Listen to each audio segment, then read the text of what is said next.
People use these trays and some people use these ones.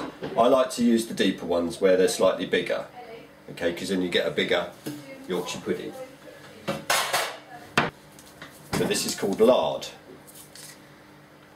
okay, and it's a fat that's derived from animal. I think it's beef fat.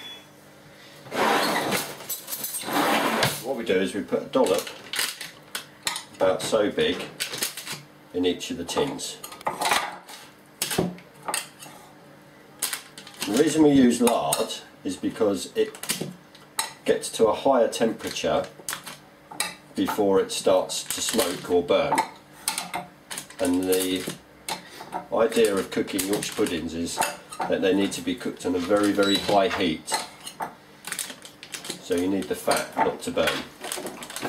So, put a dollop of that in each one of those, and this is going to make 12 Yorkshire puddings. Like fun. So put those in the top of the oven, and that's to get really hot, and we put the oven on the highest temperature we possibly can. Okay? Now, I need to get a bowl. Now, to make 6 Yorkshire puddings is 1 large egg, and these are kind of about medium, so I'm going to use 3 because we've got 12. 1.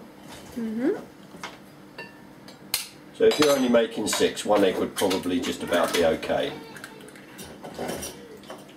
But bearing in mind ours are going to be large Yorkshire puddings. Okay, so we put 3 eggs in there.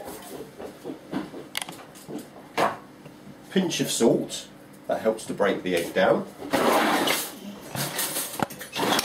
a fork, and I'm going to whisk them up. Okay. Now you could do this with an electric whisk, but I tend to find that they don't come out as good when you use an electric whisk. So, the next ingredient is plain flour. Nearly had a heart attack because I didn't think we had enough plain flour. Now, you can weigh this out and you can use a spoon if you like. And it's usually around a heaped teaspoonful for every half an egg. So 1, 2, and we use 3 eggs, so I need 6 of those. And then I look at the consistency of the mixture we've made. 3, 4, 5, 6. I'm going to give that a bit of a whisk up.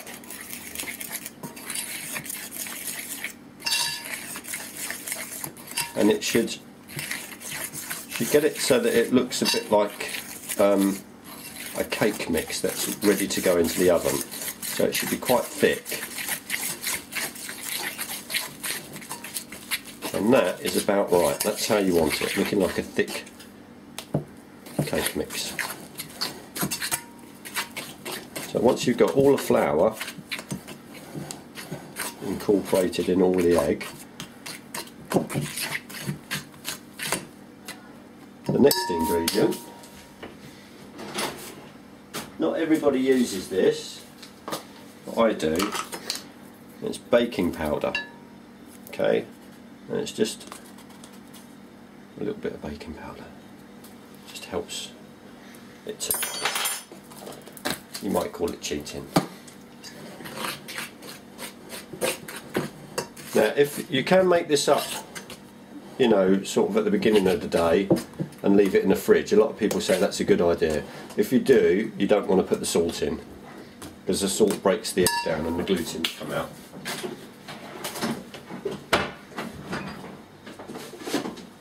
I don't think it's a good idea to make it up early. So, next thing is milk, and again, it's skimmed milk. I don't weigh it out. I just put a small amount in and mix it in. I guess for this amount of mixture we'll probably end up using about half a pint, maybe just a bit more. But you can't beat just doing it by hand and listening for the sound of what the mixture is going to be like. That's why some people can make Yorkshire puddings and some people can't, because if you weigh it out, they'll always come out different anyway, depending on the weight of the eggs, how old the flour is, how old the eggs are. And the eggs should always be at room temperature when you put them in. You should never take eggs out of the fridge. But what we're doing now, you can probably hear it, we're incorporating air into the mixture. So I'm going to swap now from my fork to a spoon. Not normally this messy.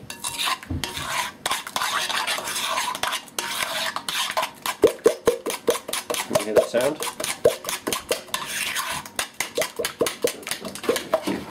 Bit more milk. It needs to be really well mixed. Get as much air as you can in it.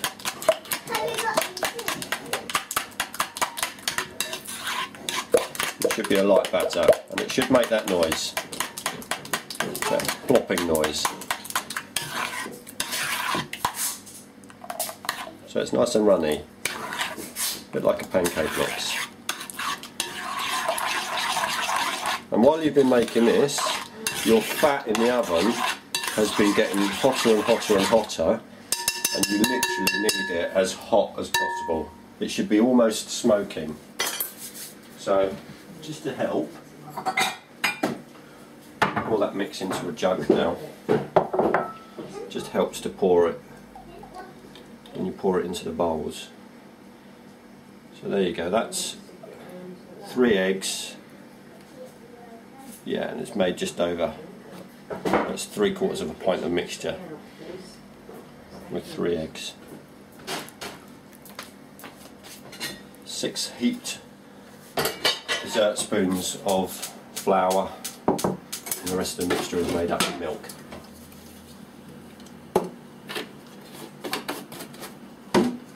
Okay, so once our fat has heated up,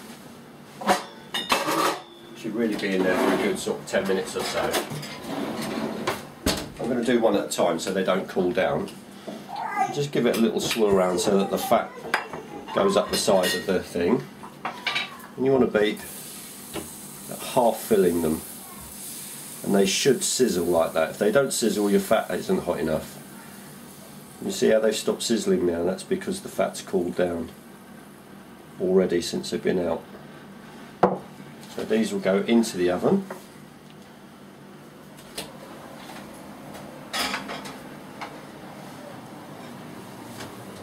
Same again with the other ones. A little bit of a swirl round.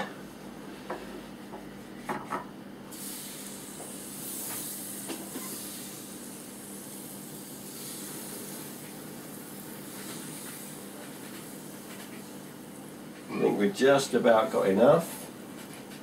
The last one might be a little one.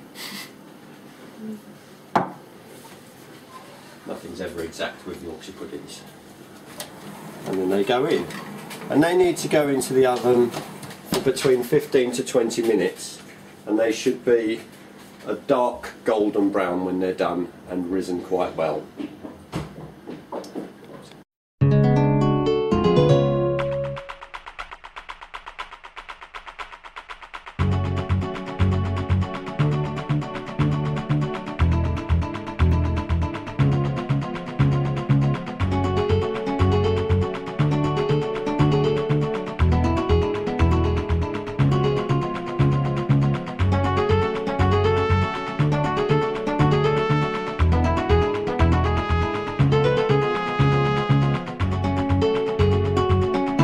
Take them out now, and they should be okay. Yeah, that's what real Yorkshire pudding should look like.